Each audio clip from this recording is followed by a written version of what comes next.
વિશેષ રસકસવંતી ભરતભૂમિની શ્રેષ્ઠ સુભદ્ર સુપુત્રી એવી ધન ધાન્ય ભરી રળિયામણી આ પ્રાજ્ઞ ભૂમિ ગુજરાત દ્વારકાધીશના પરમ ચૈતન્ય સમી આ પ્રાજ્ઞ ધરાને જાણવા માટે તેમજ દરેક ગુર્જરના ધબકતા હૈયા અને ચબકતા જનજીવનથી અલંકૃત આ ધરાના ઐશ્વર્યને માણવા તો સુદામાના પ્રેમના તાંડુલની પોટલી ખોલવી પડે. આજે પણ આપણે જેને માણીએ છીએ, જેના થકી આપણે સુસંસ્કૃત અને સુસમૃદ્ધ છીએ, એવી મીરાત અમીરાત અને ઝવેરાતની ખાણ છે ગુજરાત. કેટલા અલંકારો જણાવો, કેટલા ક્ષેત્રો જણાવો, કેટલા ગુણો ને કેટલા આભો જણાવો. મને તો લાગે છે અનંત બ્રહ્માંડમાંથી આકાશ ગંગા વિહરવા આવી છે, ધરતીનો આ ખૂણો પસંદ કરી અહીં રમવા આવી છે. ગુજરાત એટલે બ્રહ્માંડમાં અસ્ખલિત વહેતા પરમાત્માનું ધરતી પરનું સ્પષ્ટીકરણ. આદિકવિ નરસિંહ મહેતાના પ્રભાતિયા, મીરાબાઈના ભજન, અખોના છપ્પા, પ્રેમાનંદના આખ્યાન, દયારામની ગરબી, ચારણના દુહાચંદ, ભોજા ભગતના ચાબખા ને અસાઈ ઠાકરની ભવાઈમાં આજે પણ ગુજરાતનું પ્રાજ્ઞ સંગીત છળકે છે. નર્મદની હકીકત, કલાપીનો કેકારાવ, કાકા સાહેબ કાલેલકરનો નર્મદાનો પ્રવાસ, મુનશીનો ગુજરાતનો નાથ, મેઘાણીનો કુસુંબીનો રંગ, ધૂમકેતુના તણખા અને દલપતરામના પિંગલ શાસ્ત્રમાં આજે પણ ગુજરાતની અસ્મિતા ઝળકે છે.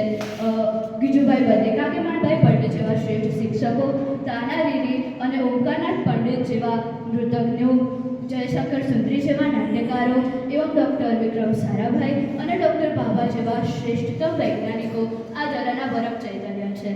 આ બધું જ ગુજરાતની હજુ પણ જીવતી અને ધબકતી એ માટી છે જેનો સાક્ષાત્કાર તો અહીં આવનાર દરેકને થાય છે. આ માટીમાં જન્મનાર કહે છે, આ માટીમાં જન્મ્યો છું, આ માટીમાં મરીશ, આ માટીને ઉગાડીશ, આ માટીને જીવાડીશ, આ માટી મારી કાયા છે, આ માટી મારી માયા છે, આ માટીમાં માટી થઈને ભળી જઈશ. તો અહીંથી જનાર કહે છે, ભરેલો શ્વાસમાં એની સુગંધનો દરિયો, કે ભરેલો શ્વાસમાં એની સુગંધનો દરિયો, ફરી આ માટીની ભીની અસર મળે ના મળે. ગુણવંતી, પુણ્યવંતી, યશવંતી, અમરવંતી, ખમીરવંતી, જોવરવંતી, શોભનવંતી, શોભને સોહામણી, રસિયાનો અમ્ય જેવા રૂપકો પામેલ ધરા એટલે ગુજરાત.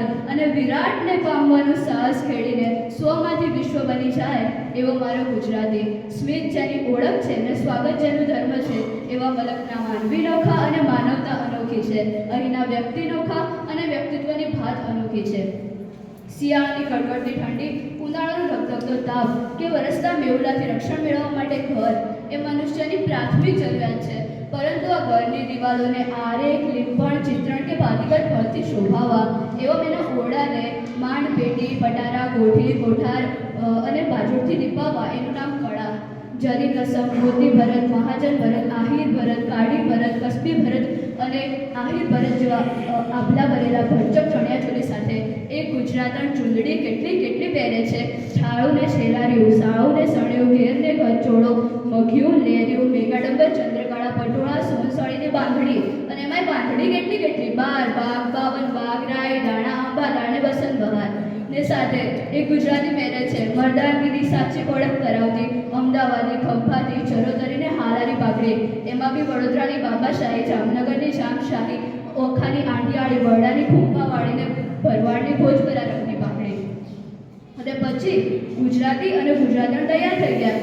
પછી તો ઢોલ વાગે કે ટીમ્પણી ઉઠે, મંજીરા કે ઠાક તેરા, ધમાલ, દોઢિયું, રાસ કે ગરબાની રમઝટ બોલે ત્યારે તો થાય ભાઈ ભાઈ, લટક મટકતી ચાલ ચાલતી, લટક મટકતી ચાલ ચાલતી, બોલ બોલ તો તોડી તોડી આ નાર ગુર્જરી સંગે, એક નાર ગુર્જરી સંગે મારો છેર છબીલો ગુજરાતી.